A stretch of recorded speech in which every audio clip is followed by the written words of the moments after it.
మా ప్రభుత్వం పోలీసు సంక్షేమం కోసం అనేక చర్యలను చేపట్టింది. అందులో భాగంగానే మా ప్రభుత్వం అధికారంలోకి వచ్చిన తర్వాత 16,000 మంది కానిస్టేబుల్స్ ఎస్ఐలను రిక్రూట్ చేసింది. రాజకీయ జోక్యం లేకుండా పోలీసులు స్వేచ్ఛగా విధులు నిర్వర్తించే పరిస్థితులను కల్పించాం. మీకు కేటాయిస్తున్న పోస్టులు, ఇస్తున్న అవకాశాలకు ఎలాంటి పైరవిలకు కానీ రాజకీయ ఒత్తిడులకు అవకాశం లేకుండా మీ సమర్థత ప్రాతిపదికన, మీ అనుభవం ప్రాతిపదికన వివిధ హోదాలలో మిమ్మల్ని నియమిస్తూ మీరు పూర్తి స్వేచ్ఛగా పనిచేయడానికి తెలంగాణ రాష్ట్ర ప్రభుత్వం అండగా నిలబడుతుంది.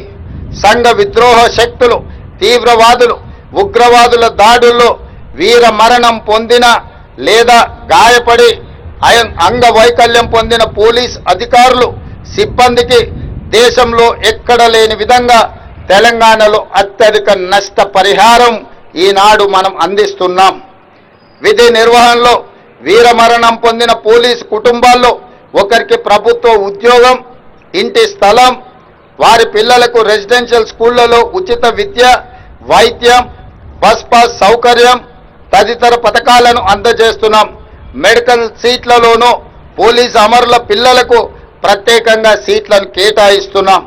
తీవ్రవాదుల, ఉగ్రవాదుల హింసలో చనిపోయిన వారికి అందించే ఎక్స్ గ్రేషియాను కానిస్టేబుల్ నుంచి ఏఎస్ఐ వరకు ₹1,00,00,000, అదేవిధంగా ఎస్ఐ సిఐలకు ₹1,25,00,000, డిఎస్పీ అడిషనల్ ఎస్పీలకు ₹1,50,00,000, ఎస్పీలకు ఇతర ఐపీఎస్ అధికారులకు ₹2,00,00,000 పెంచుతూ మా ప్రభుత్వం ఇప్పటికే నిర్ణయం తీసుకొని పోలీసు కుటుంబాలకు అండగా నిలబడాలి, వాళ్ళ మనోస్థైర్యాన్ని పెంచాలి అని చెప్పి పరిపాలనలో ముందుకు వెళ్ళడం జరుగుతుంది. మన ప్రాణాలకు, వారి ప్రాణాలను అడ్డుపెట్టే పోలీసుల రుణం ఏమిచ్చినా తీరదు. సమాజ శ్రేయస్సే ఊపిరిగా విధులు నిర్వహిస్తున్న పోలీసులకు అండగా నిలబడాల్సిన బాధ్యత మన అందరిపై ఉంది. ఆ బాధ్యతతోనే పోలీస్ సిబ్బంది పిల్లలకు ప్రత్యేక విద్యా సంస్థల్ని ఏర్పాటు చేస్తామని ఆనాడు హామీ ఇచ్చాం. అందులో భాగంగానే పోలీసు పిల్లలకు అంతర్జాతీయ ప్రమాణాలతో నాణ్యమైన విద్యను అందించే ఉద్దేశంతో రంగారెడ్డి జిల్లా మంచిరేవులలో యంగ్ ఇండియా పోలీస్ స్కూల్ని ప్రారంభించాం.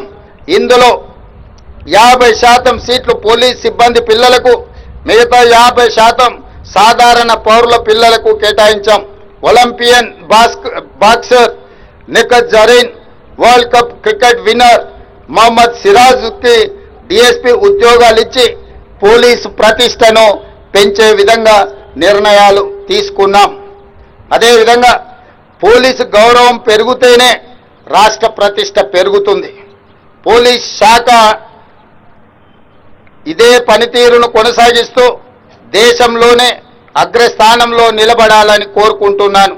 పారదర్శకత, జవాబుదారీతనం, నైతిక విలువలు పాటించడం పోలీసుకు మూల స్తంభాలు. ఇవే సమాజాన్ని పోలీసులకు దగ్గరకు చేయడంతో పాటు పోలీస్ శాఖపై నమ్మకాన్ని, విశ్వాసాన్ని పెంపొందిస్తాయి. కాబట్టి పోలీసులు తమ వృత్తి నిర్వహణలో వీటిని పాటించడానికి శాయశక్తుల ప్రయత్నం చేయాలి. ప్రజల సమస్యల పరిష్కారం, నేరాల నిరోధం, పోలీస్ శాఖపై నమ్మకం పెంచేలా మీ బాధ్యతలు ఉండాలి. సమాజానికి దగ్గరగా ఉండే పోలీసింగ్ మోడల్ని అనుసరించాలి. ఎక్కడైతే శాంతి నెలకొని ఉంటుందో అక్కడ అభివృద్ధి సాధ్యమవుతుంది. సమాజంలో శాంతి భద్రతలను కాపాడడంలో పోలీస్ పాత్ర కీలకమైనది. ముఖ్యంగా శరవేగంగా అభివృద్ధి చెందుతున్న తెలంగాణ రాష్ట్రంలో శాంతి భద్రతలు అనేవి అత్యంత ప్రాధాన్యతతో కూడుకున్న అంశాలు. ఈ విషయంలో మా ప్రభుత్వం లక్ష్యాలకు అనుగుణంగా పనిచేస్తూ పోలీస్ శాఖ మా అందరిలో స్ఫూర్తిని నింపుతుంది. సోషల్ మీడియా ప్రభావం బాగా పెరిగిన ఈ కాలంలో పోలీసుల ప్రతి అడుగు, మాట జాగ్రత్తగా ఉండాలి. ఫ్రెండ్లీ పోలీసింగ్ అంటే చట్టాన్ని గౌరవించే పౌరుల కోసమే, చట్టాన్ని ఉల్లంఘించే వారికి కాదన్న విషయాన్ని మీరు ప్రతి నిమిషం గుర్తు పెట్టుకోవాలి. ప్రజాస్వామ్య పాలనలో ప్రజల హక్కులను కాపాడుతూ వారి సమస్యలను తెలియజేసేందుకు చేపట్టే నిరసన కార్యక్రమాలకు పోలీసులు అనుమతి ఇస్తూనే ఈ సందర్భంలో సాధారణ ప్రజలకు ఇబ్బంది కలగకుండా ఎంతో సున్నితంగా బాధ్యతగా వ్యవహరించాలి. సమాజంలో శాంతి భద్రతలను సుస్థిరంగా ఉంచేందుకు పాటుపడే క్రమంలో విధి నిర్వహణలో తమ ప్రాణాలను అర్పించిన పోలీసు అమరవీరుల త్యాగాలు వెలకట్టలేనివి. ఈ పోలీస్ ఫ్లాగ్ డే సందర్భంగా వారి ఆత్మలకు శాంతి కలగాలని మా ప్రభుత్వం తరఫున హృదయపూర్వకంగా శ్రద్ధాంజలి ఘటిస్తున్నాను.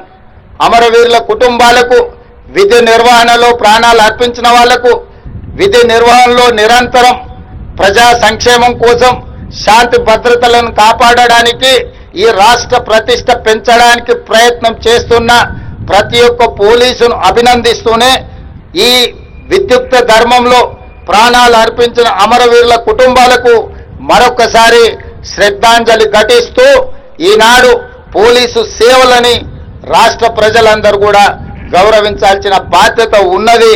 అందుకే ఈరోజు తెలంగాణ రాష్ట్ర ప్రభుత్వం పోలీసులకు సంబంధించిన అన్ని సమస్యల్ని పరిష్కరించడమే కాకుండా ప్రజలకు అతి చేరువగా ప్రజల యొక్క సమస్యల్ని పరిష్కరించే విధంగా ఈనాడు పోలీసులను తీర్చిదిద్దుతున్నాము. అందుకు సహకరించిన పోలీసు సిబ్బందికి అందరికీ కూడా మనస్ఫూర్తిగా అభినందనలు తెలియజేస్తూ సెలవు తీసుకుంటున్నాను. జై తెలంగాణ, జై భారత్.